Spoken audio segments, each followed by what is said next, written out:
전력전자 연구실을 운영하는 최승원입니다. 이번 시간에는 그 리퀴지 플럭스랑 그 플렌징 플럭스 두 가지를 설명하려고 합니다.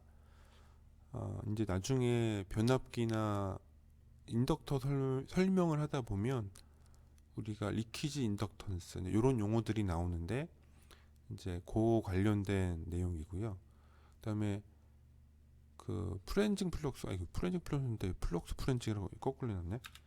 네, 플렌징 플럭스는 그 플렌지 플럭스, 플럭스는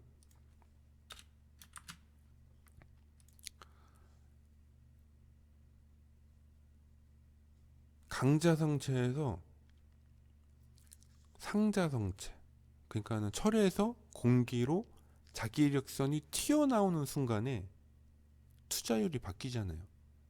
그러니까 강자성체에 있던 강자성체에서 생성된 많은 자기력선이 갑자기 상자성체 공간으로 뻗어나가려고 하면은 동일한 면적으로 갈 수가 없거든요. 이게 스프레드가 퍼져야 돼요. 그래서 이게 스프레드가 퍼지는 현상을 프렌징이라고 합니다. 그래서 이것 때문에 요 여러 가지 또 문제들, 효과가 발생을 하거든요. 그래서 그런 것들을 설명하고자 합니다. 우선 리퀴지 플럭스는 뭐냐? 이렇게 자성체에 권선을 감으면 우리가 감은 모든 권선, 여기 밖에 권선,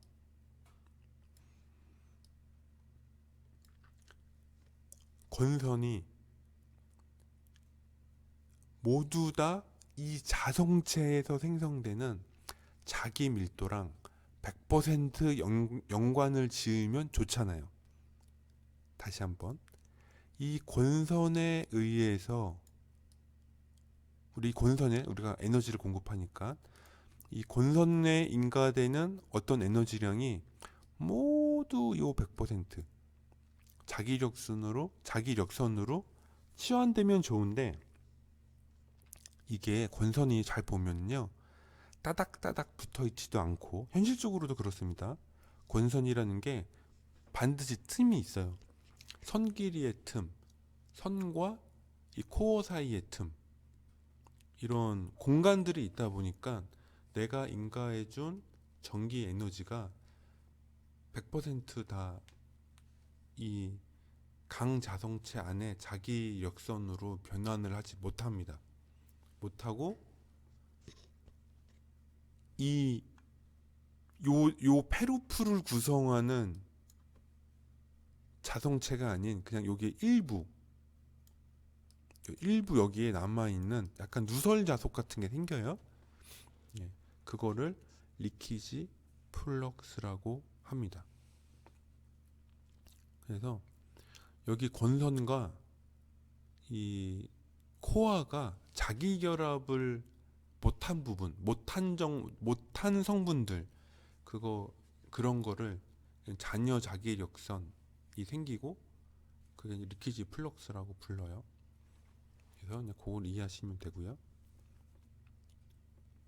이게 말이 어렵다면은 이거를 좀 더 이해하기 쉬운 게 우리가 전선에 전류를 흘리면 여기 자기력선이 생기는데 문제는 이 전선이랑 이 코어에 이 틈이 있잖아요. 이렇게요. 틈이 있죠. 그러니까 이런 데로 이런 공간으로 뭐다? 코어로도 자기력선이 생기는데 요 빈 틈으로도 자기력선이 생겨요. 이렇게. 요런 거를 리퀴지 플럭스라고 합니다. 이게 더 이해하기 쉽겠는데 다시 한번 코어에 물질에 전선을 감았는데 그 틈들이 있잖아요. 그래서 전선에 흐르는 전기 에너지에 의해 생성되는 모든 자기력선이 물질에만 흐르는 게 아니라 이렇게 일부는 공간으로 빠져나간다. 그거를 리퀴지 플럭스라고 합니다. 그 다음에 이 플렌징 플럭스는 말씀드렸다시피 강자성체에 권선을 감아서 전기 에너지를 넣어주면요, 많은 전기력선이 생겨요. 왜? 강자성체는 투자율이 높으니까. 투자율이 높은 물질이기 때문에 많은 자기력선이 생기는데, 문제는 중간에 공극이라는 게 있어서 자기력선이 넘어가는 순간이 생깁니다. 넘어가는 순간 공기는 상자성체이고 투자율이 낮잖아요.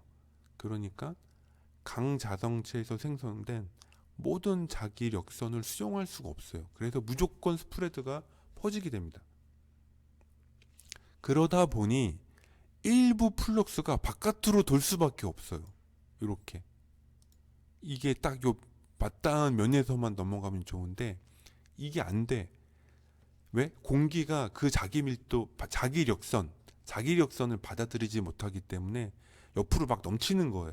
그래서 옆쪽으로 날아가는 이런 자기력선들이 생기고, 이런 거를 플랜징 플럭스라고 합니다. 이해가 되셨죠?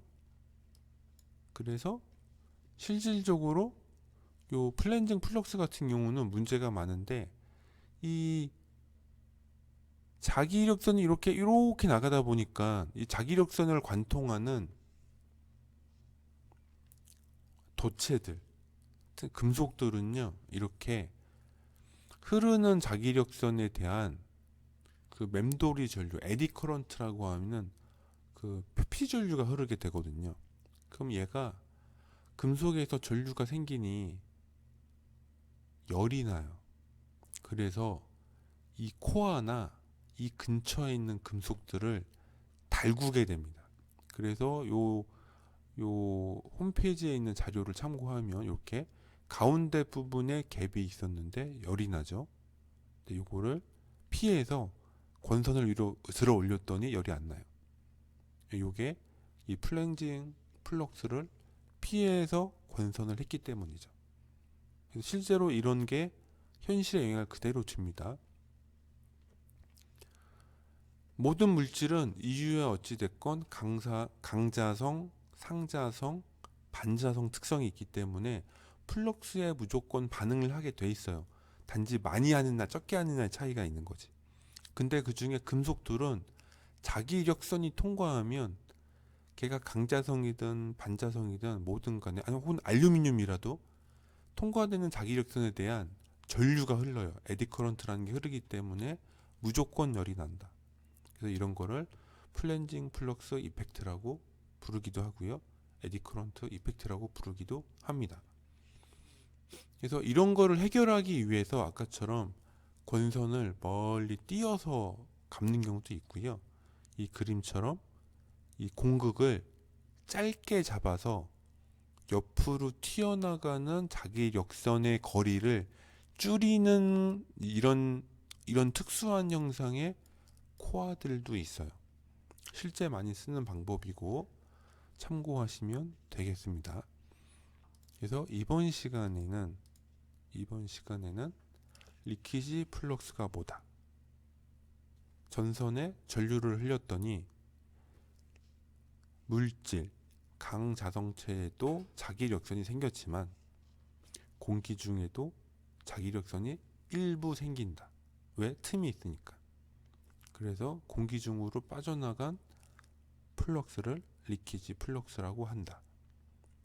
이 리키지 플럭스에 의해서도 그런 에디 커런트 효과가 똑같이 발생합니다. 그 다음에 코어의 갭, 즉 강자성체에서 생긴 많은 수의 자기력선이 페루프를 흐르다가 만나는 공극, 상자성체를 만나면 자기력선이 스프레드가 퍼져요. 투자율이 낮으니까. 그러면 옆쪽으로 새는 자기력선들이 생기는데, 이런 거를 플랜징이라고 부르고 플랜징 플럭스라고 부르고, 플랜징 플럭스가 관통을 하면 금속에는 에디 커런트라는 게 흐르고 이게 열을 발생한다. 그래서 많은 변압기에서는 이 플랜징이나 이 리키지 플럭스를 줄이기 위해서 여러 가지 권선 방법이라든가 이 코어의 갭을 가공하는 방법들을 고려를 하고 있다. 이해하시면 됩니다. 감사합니다.